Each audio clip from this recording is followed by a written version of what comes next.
Hello everyone. Today again I am before you with a new topic. तो आज हम class +1 की English की पंजाब स्कूल एजुकेशन बोर्ड के सिलेबस की जो पोएम है द लिटिल ब्लैक बॉय वो करने जा रहे हैं. This is written by William black.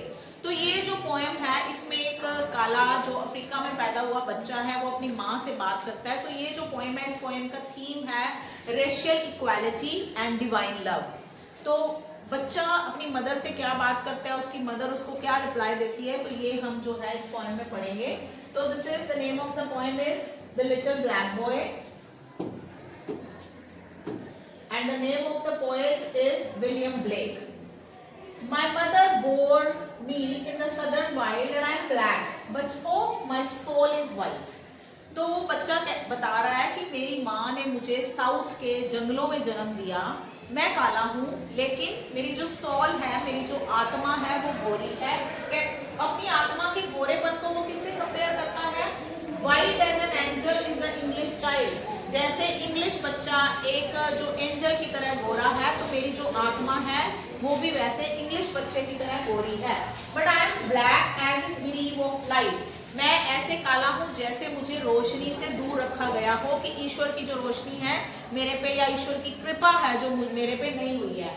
My mother taught me underneath a tree and sitting down before the heat of the day. मेरी मदर है वो मुझे एक ट्री के नीचे बैठकर ये सब कुछ सिखाती है. कब सिखाती है? Before the heat of the day, यानी कि तब सूर्य है वो उगा नहीं था. हीट ऑफ द डे, सूरज के आने से पहले वो मुझे सिखाती है. And she took me on her lap and kissed me. वो मुझे अपनी गोदी में लेती है और प्यार करती है. And pointing to the east began to से.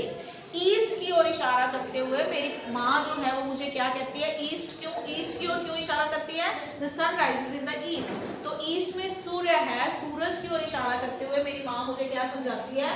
Look on the rising sun, there God lives and give his light and gives his heat away. वहां पे उगते हुए सूर्य को देखो, वहां पे गॉड रहता है एंड वो अपनी लाइट और अपनी हीट है वो सबको देता है. किस किस को देता है? उनका यहाँ पे mention. And flowers and trees and beast and man receive comfort in the morning and Joy in the Noon day. जितने भी फ्लावर्स हैं, ट्रीज हैं, बीस्ट हैं, मतलब बीस्ट में एनिमल्स हैं, मैन हैं, वो मॉर्निंग में देखो, जब मॉर्निंग में सूर्य निकलता है, जैसे आज सुबह ठंड थी लेकिन जब सूर्य निकल जाता है तो सबको बहुत अच्छा लगता है, तो कंफर्ट देता है मॉर्निंग में. और joy in the noonday, जब दोपहर हो जाती है सबको खुशी देता है. And we are put on earth a little space that we may learn to bear the beams of love.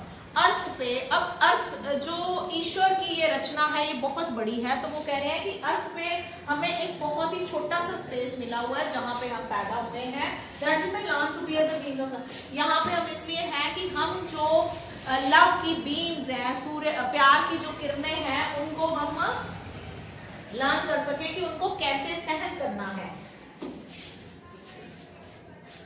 And these black bodies and the sunburnt face is but a cloud and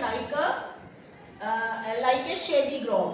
तो उसकी mother उसको बताती है कि ये जो black body है और ये जो हमारा सनबर्न्ड फेस है ये कुछ भी नहीं है. ये एक तरह से ये बादल हैं, ये क्लाउड्स हैं. जैसे कि शेडी ग्रोव होती है, जब छाया आती है तो जैसे काला हो जाता है, थोड़ा सा अंधेरा हो जाता है, उस टाइप से ये क्लाउड की तरह है जो हमारा सनबर्न्ड फेस है और ये हमारी बॉडी है.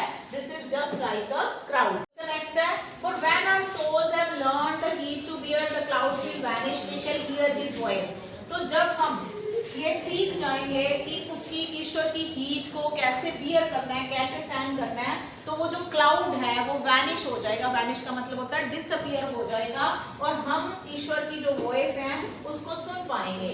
सेम, तो ईश्वर की जो वॉइस है वो क्या कहेगी? ईश्वर की वॉइस क्या कहती है?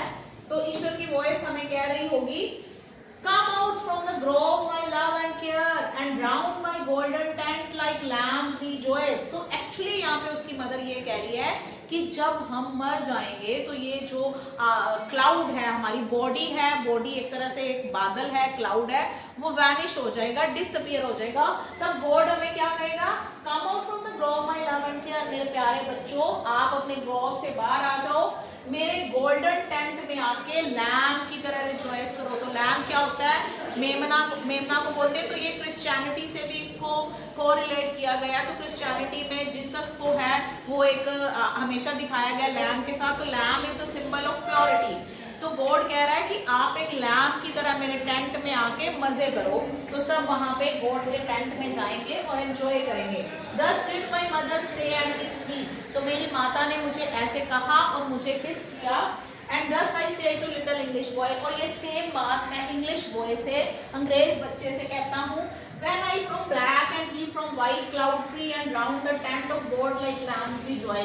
तो मैं उसको कहता हूँ कि जब मैं ब्लैक बॉडी से आजाद हो जाऊंगा और तुम अपनी व्हाइट बॉडी से आजाद हो जाओगे, तो हम इकट्ठे गॉड के टेंट में जाके वहां पे मजे करेंगे। I will shade him from the heat till he can bear to lean in joy upon our father's knees। तो हम अपने फादर के नी पे बैठ के, फादर इज यहाँ पे गॉड है, तो उसके नीज पे बैठ के हम रिजॉइस करेंगे।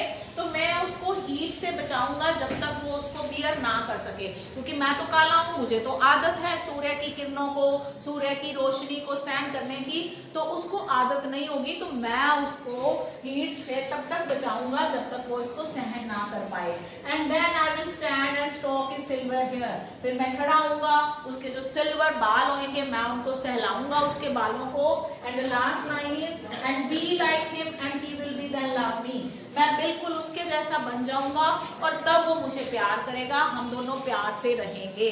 तो ये बहुत ही सुंदर कविता है, बहुत ही सुंदर कविता जो ये संदेश देती है कि हम जो है अंदर से सब एक जैसे हैं। ईश्वर ने हमें बेशक अलग अलग शरीर दिए हुए हैं, अंदर से जो ईश्वर का प्यार है वो हमारे सबके लिए बराबर है। ईश्वर जो है कहीं भी भेदभाव नहीं करता है, ईश्वर के सामने हम बराबर हैं।